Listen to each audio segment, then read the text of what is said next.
I thought that I would die, actually. I became a slave to it. It got really, really addictive for me.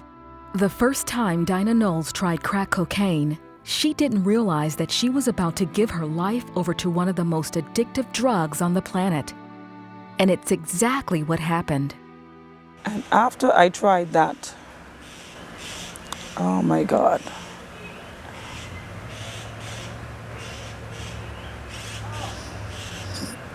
Jesus. That led to a life of hell for me. A life of hell. Jesus. Dinah grew up in the Bahamas as a pastor's kid, but by her teen years, she wanted nothing to do with God. I wanted to go out more because I'll hear the girls in the school talk about going out and partying, and I wanted to party too. Dinah loved the parties and sex. For the next 20 years, she lived that kind of lifestyle. When she had a son out of wedlock, people shared with her that God loved her. I didn't want to hear anything from anyone. I told them I'm going to do what I want to do. No one is going to stop me. That's when one of Dinah's friends offered her crack cocaine for the first time. It started as a weekend ritual, but soon the drug took over and became a $1,000 a week habit. Crack cocaine robbed Dinah of her job and her son, who went back to live with his father. She eventually ended up living in a crack house. It came to a point where I would go days without sleeping. Instead of buying food to eat or even soap to bathe with, I would buy the crack cocaine. Dinah took us to a crack house like the one she used to live in. It was an eerie reminder of her former life. All of these rooms where there's no windows and holes in the roof and everything is in disarray. Even the bedroom, the scent coming out there, that smell like the same scent. It's the same scent that I used to smell with the smoke and the crack cocaine, and brought back a flood of memories to me. After nearly 10 years of smoking crack cocaine, Dinah was at her end.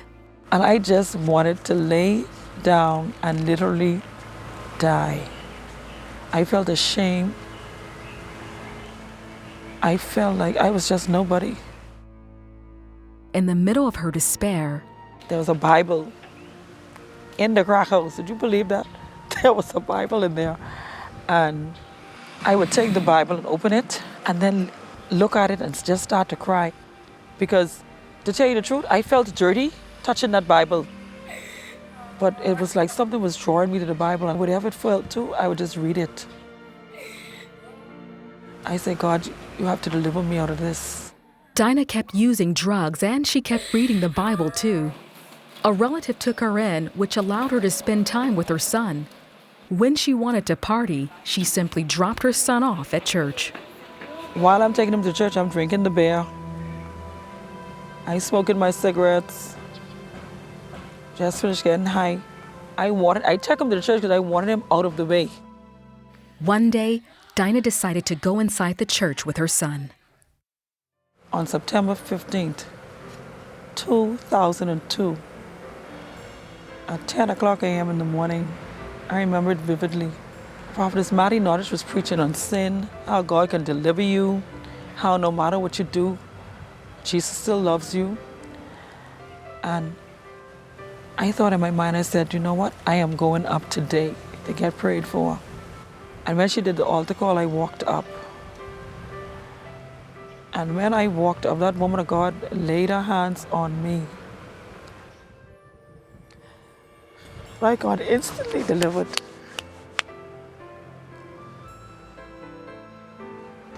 Instantly. I just knew something was broken. Something got totally broken up for me.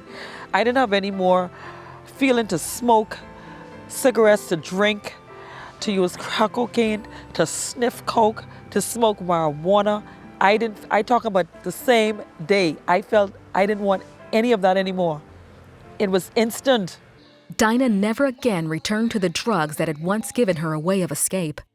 She landed a good job as a wedding coordinator at a prestigious resort in Nassau and remains very active in her church. And Dinah will tell you it's her relationship with Jesus that has really helped her to change. I am not a recovering addict. I have recovered totally and fully. From the minute God put his hands on me 6 years ago, I have been recovered, I have been delivered, I have been set free. God is my all in all. There's nothing I could do without him. Today, Dinah is married and also has a great relationship with her son and with her family. I've been praying for Diana and the rest of my children for over 40 years. And one of the greatest miracles and answer to my prayers that God has done for me is when he saved Diana. I never thought I would have gotten from there to here. And I know there ain't nothing God can do, because I've seen him work in my life. I have seen God work in my life, and if he can change me, he can change anyone. The greatest thing that God has ever done for me is to deliver me and set me free.